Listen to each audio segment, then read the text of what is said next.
So El Salvador now, after making Bitcoin legal tender in his country, President Nayib Bukele aims to use a $1 billion bond sale to turn the fortunes of the economically depressed nation around. Stakes are high for the iconic leader and El Salvador. When the news of the newly emerging Omicron coronavirus variant was spreading around the world in early December, sending riskier financial assets like stocks, junk bonds, and not least of all cryptocurrencies in a tailspin, the Salvadoran president brought the dips, though missing the bottom of the sell-off in Bitcoin by 7 minutes. As he wrote in a tweet later on, the smart purchase got El Salvador another 150 Bitcoins for a knockdown price. This isn't the first time the 41-year-old president praised himself for successfully hunting the world's largest cryptocurrency. While other developing countries are using their hard-earned dollars and euros to shore up their struggling currencies, the youthful president buys Bitcoin. Well, let's talk this through by speaking with the financial analyst and CEO, Wealth Hackers, Benga Onifade, who is joining me from Kent, England. Thank you so much for joining us, Mr. Onifade. Well, the El Salvadorian president, Nayib Bukele, bought the dip. What's it doing?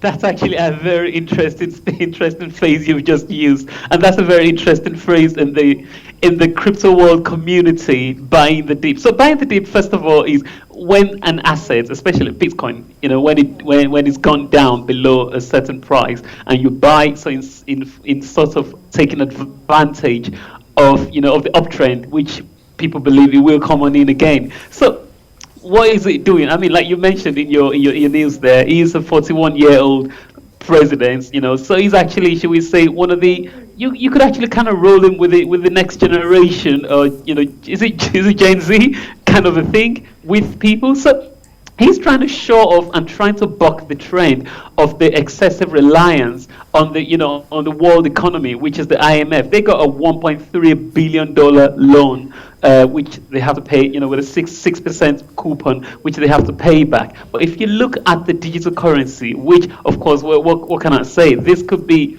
could be depleted by a single tweet, and everything could, could literally go down. But it's a new thing. It's what's going on now. It's a new form of asset, which is, should we say, is a non-deflationary, non-inflationary rather. So you don't expect it to go with normal paper. I was just talking to somebody yesterday. I said, "Oh, tell me, how much is Dangote worth?" For context, he said, "Maybe Dangote is worth about $100 billion."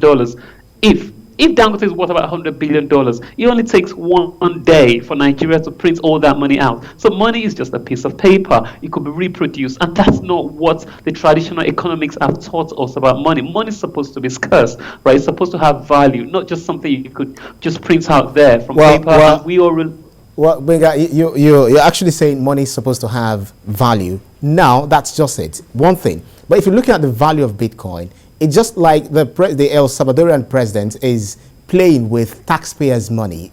Don't you see it that way? Because if you look at the price of Bitcoin now, it's now gone the deep. So he's buying the dip. Bitcoin goes up, oscillating, going up and down. And you saw that there was protest on the street of El Salvador, although it is actually, it's not like the way it started. But then this is taxpayers' money. Benga? You're right.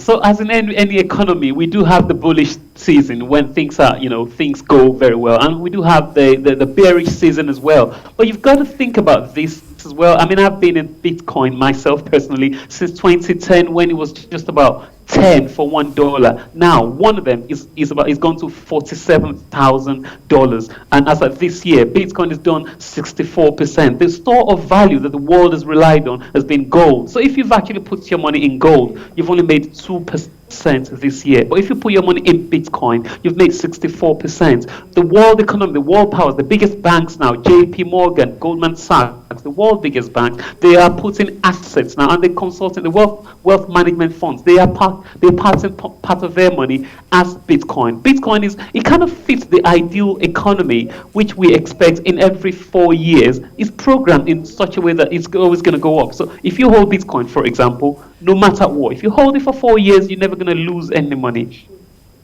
Right. And the world is opening up. Right, Benga. Well, I think the coin that they actually adopted in El Salvador is the Algorand. Am I correct? No, they actually it's actually Bitcoin. There was a rumor they were going to adopt Algorand, but it was actually Bitcoin that they do adopt. And one more advantage of El Salvador of what they are doing is they do have an active volcano. So they want to put this wasted energy into use in such a way as to mine Bitcoin. So instead of this energy going to waste, they want to put it into use. So the question, before you go, the question I was going to ask was that now currently Bitcoin is 46,900.21 as I'm seeing. But then I needed my money when I bought, when it was $50,000 or $60,000. Now I need my money. I want to use my money because I invested, so I should take profit. And I'm not taking profit because my president is investing taxpayers' money in Bitcoin. So won't that lead to, some sort of chaos in the nearest future? So one of the things you said the president invested. So what he's doing is actually saving up for the future. So he's buying it not for now, but for the future. And some of the things they do, which is in the crypto space, is what they call the DeFi, decentralized finance. Again, that's actually a new acronym, and it's a new kind of world, kind of system in the financial world. And some of the things he has done, which hasn't really been widely reported, is that he's put some of the money in a in a DeFi, decentralized financial system. So they get rewards, and it's built 20 schools. They've revamped hospitals as a result of what. So there are wins which he's been getting, and that's why he's actually quieted down a little bit. A lot of countries are studying El Salvador, and they're seeing what they are doing. There's a proposition in terms of prediction that Bitcoin might get to $1 billion, and if it gets to that, I mean, we all know in this kind of experiment, only God knows if he will be right or wrong. But right now, he's actually got more wins. Well, that's just it. A lot of people actually, they're having this aspiration that, maybe come in the next 10 years, the kind of cars you'll be seeing on El Salvadoran, streets is something that you can just only imagine. Thank you so much, Benga Onifade, financial analyst. Thank you so much for your insights. It's very nice talking to you. Thank you. Thanks for having me.